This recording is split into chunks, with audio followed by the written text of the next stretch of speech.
We have finally turned an important corner in our 38 Packard Coupe restoration because we've sorted out the engine and all the mechanicals. So I want you to join me today where I'll look at the electricals, we'll replace some weather stripping, and then I'll show you how to custom cast some hard-to-find Packard parts.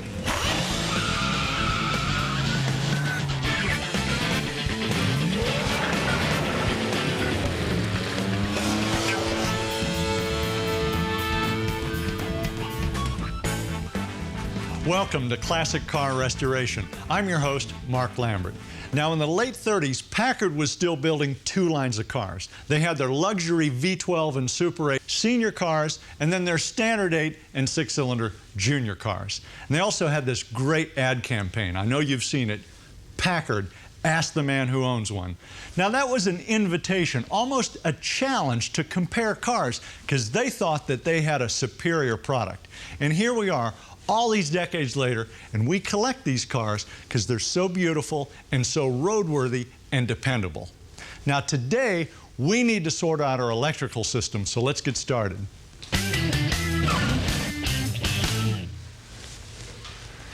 To many hobbyists, the most mysterious system on the car is the electrical system. You hear these terrible stories about guys chasing problems all through this system.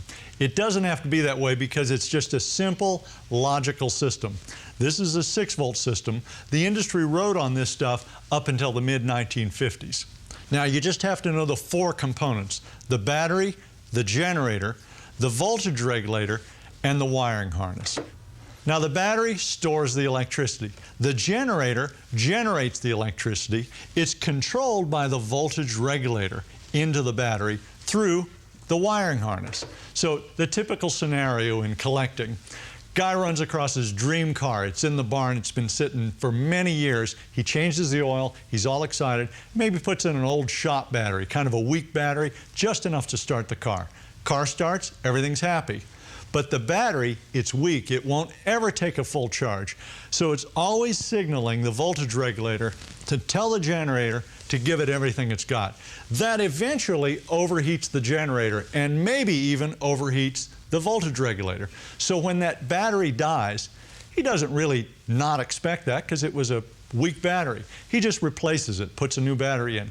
Well, 2 weeks later, the new one's dead. So now he's chasing gremlins. What happened? With that first battery, it was asking the voltage regulator to overcharge. In fact, it would never take a full charge, so the generator burned itself up. It was working full time, and maybe the points in the voltage regulator fried shut.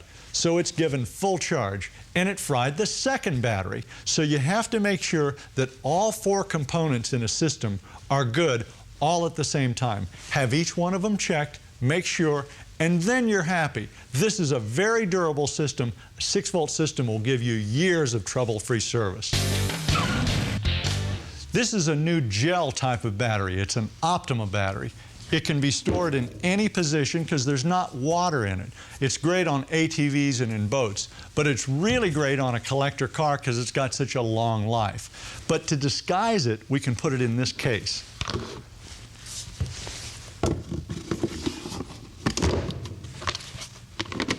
There you go.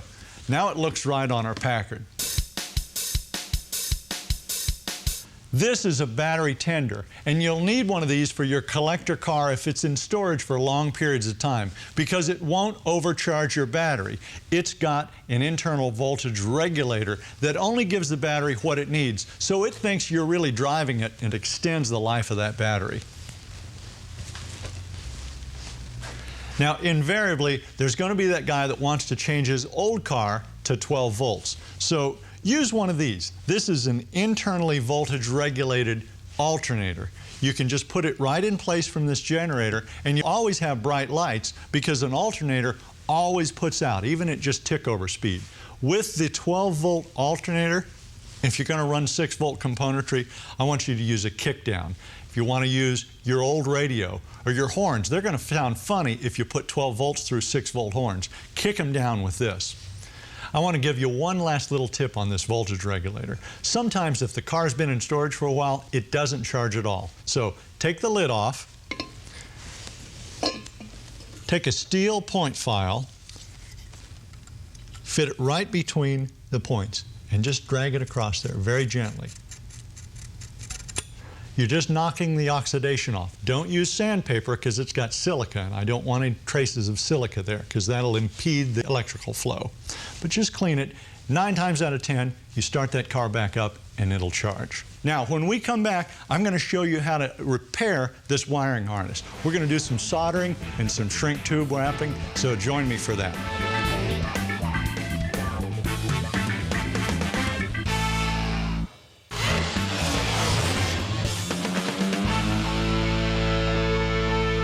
Welcome back to Classic Car Restoration. Now you've got a good basic understanding of your electrical charging system, I want to talk more about the wiring harness.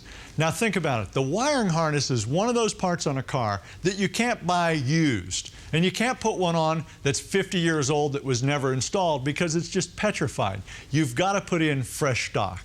And that's what this is. This is a brand new, freshly made wiring harness for our 38 Packard. And it came from Rhode Island Wiring. Look at the stuff they stock. And that's just Packard. So no matter what you're driving, if it's a 1914 Hupmobile or a 70s Buick, you can get a wiring harness for it. Now, if it's something really quirky, you know, like a 20s Vazen or something, you can take the old one off, have it sent out, and have a new one custom made. Now this is the negative battery lead. On a positive ground car, this is the hot cable. It carries all the amperage. So if you have any blemishes on it, you've got to replace it, as we will, because that's going to be a fire hazard. Now I want to show you how to repair a wiring harness. Here's some wire, and this is the old correct cotton loom stuff, but it's been improved because inside there's a vinyl core, and the old stuff never had that. So let's take this. This is a wire stripper, and we're going to pop this back. Okay, there's our canvas cover. There's our vinyl core. Let's pull that off right there. And there's our wire. Now this is a modern terminal. We want to save this part, but we'll get rid of this. That's what we want. Now before I put this on, I want to put a heat shrink tube on there. So we'll take, let's go with this size, right there. And these come in all different sizes too. Small stuff, all the way up to really big stuff for battery cables. So make sure you slip this on first, because we're going to heat that, and that'll make a good weather-tight seal. Here's this, and I'm going to crimp him. Just like that, come around on the backside, like that. Really push them down. I want a lot of pressure there. It helps those electrons flow. Good, right there. And the next step is to solder it. Here's our solder gun. Now this is electrical solder. This is 40% tin and 60% lead. Pull that over. First thing I want to do, let's make a little anvil out of that guy. I'm just going to heat him. See the lights light up? Current's flowing through this thing. It's getting hot, and it'll start to smoke. See that? After it smokes, after I get my tip hot, then I touch my material. Just start walking it around there. I'm heating it. Now I'm going to flow my solder down into the joint. Okay, don't put too much on, but make sure that you get all 3 materials hot enough: the terminal, the wire, and the solder. Once that's cool, you can slide the shrink tube over the solder. And then we'll take our flame and just flame out the rest of that tube. I want to keep this moving. I don't want us to leave it in one place because it will actually burn the tube. I just want to heat it. All right, that is a really professional solder joint.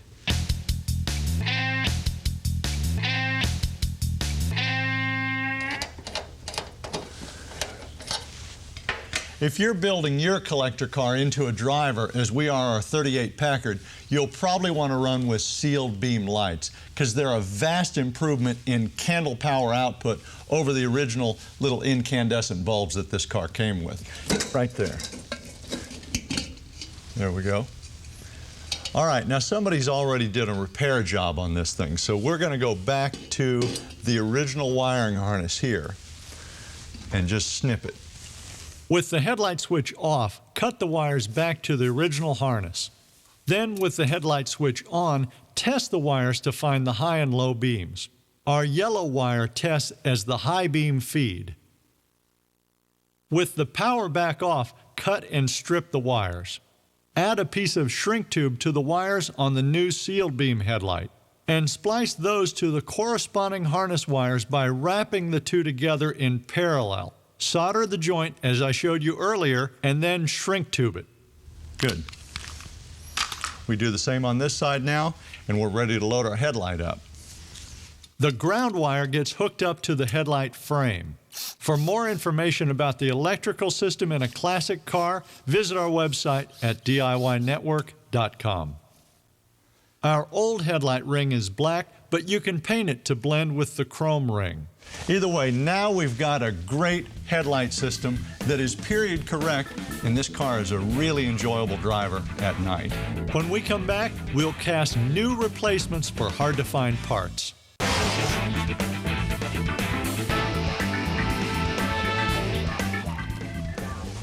Welcome back to Classic Car Restoration.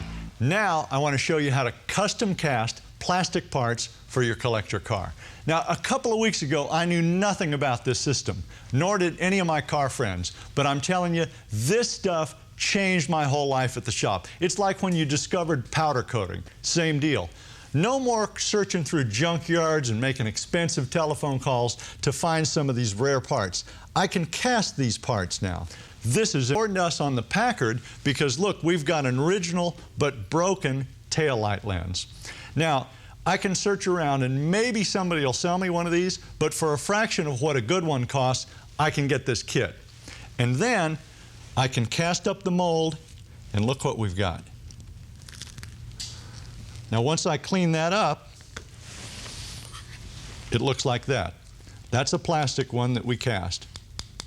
I want to show you how to make one of these two-piece molds. This is RTV Quickset Silicone. That's room temperature vulcanization. That means it cures at room temperature. Let's just put a little bit in there. This is a 10-to-1 mix with the catalyst. So here's the catalyst over here. I'm only making half the mold right now. Okay, 1 part of this for 10 parts of that. Just kind of a tapioca pudding color once I get it mixed up. Mix the silicone compound until its color is consistent. Since the part needs to be suspended in the liquid, we'll use some modeling clay and a craft stick to hold it in place. Adjust it until the bottom half of the part is submerged in the liquid. Just about there. That will firm up, and that'll give the bottom of my casting, and it will look like this. I did one earlier. Just like that. So now we can pour in the top. So I'm going to get rid of my little suspension bridge. Be sure to remove all traces of the modeling clay. All right, good. That is good and clean. Now I want to show you how to make the top half of this mold. But remember, silicone only sticks to itself. So we need to isolate the bottom half of the silicone mold, and we do that with a little Vaseline. Good. That'll ensure that our mold comes apart. Mix up the second batch just like before, adding a 1:10 ratio of the catalyst and mixing well. Now let's go ahead and top this mold up.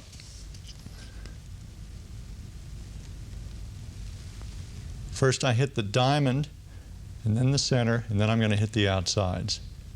Now you want to just leave that undisturbed. You might put a little heat lamp on it to speed it up, but for 4 to 6 hours. When that time elapses, it looks like this. You can pop the whole mold out and then just peel it off. There's your original, and your mold is all ready to cast. So let me show you how to mix up the plastic, and then we'll re-pour. There's more information about this casting system on our website at DIYnetwork.com. To make the plastic casting medium, pour equal amounts of Part A plus Part B and mix them well. Here's our red dye. And we'll just put a couple of drips in.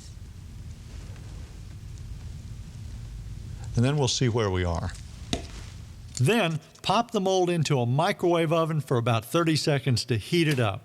That will help the plastic to flow into the mold and pick up all the small details.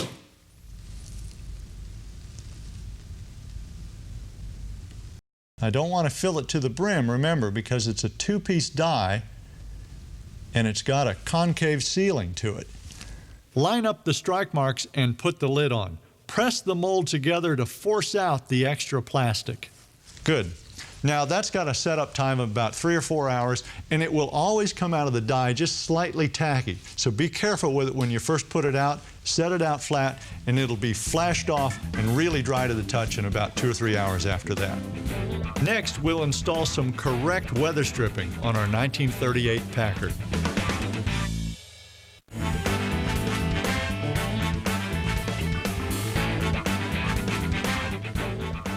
Now, weather strip is one of those little detail items in a restoration that's so important.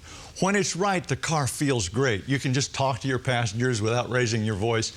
When it's wrong, the car's just miserable. Windy, drafty, rattles everywhere, and it's raining in on your feet. We needed to replace some of the worn weather stripping on our Packard, so automotive rubber expert Walter Vaughn has joined me for that process.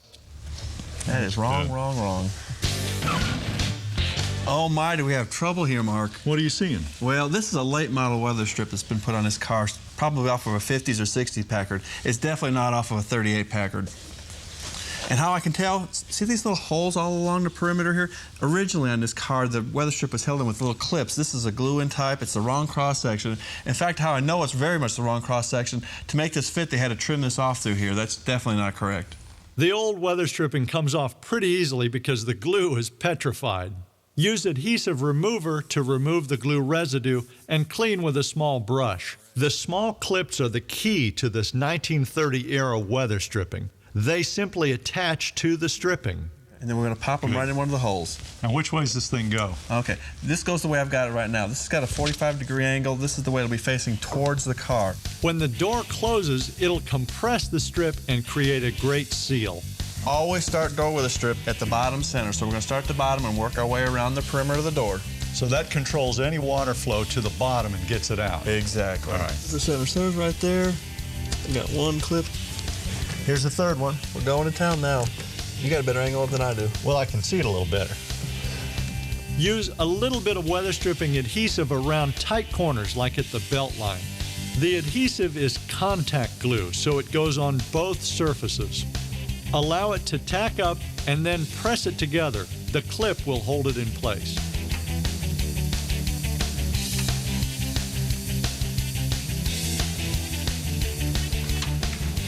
Now this door will close a little firmly until that rubber weather strip relaxes.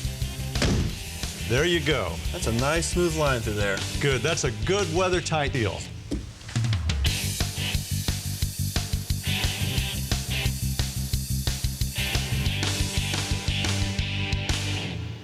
Some other parts that you may have to replace on a classic car include the metal and rubber suspension bushings.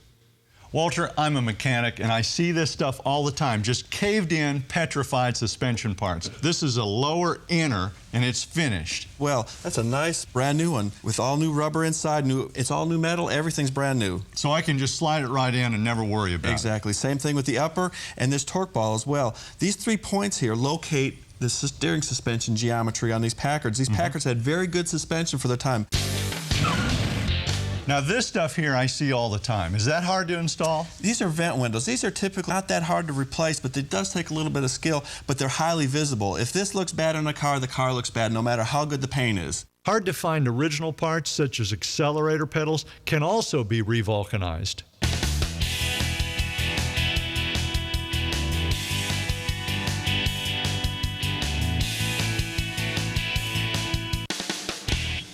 Now we've really moved this Packard along today. We sorted out the electricals and then we hit the weather strip. So now it's time to concentrate on the cosmetics. We'll see what we can do with this paint. We'll even go ahead and pinstripe wheels and put on tires. We'll do that next time on Classic Car Restoration. Good.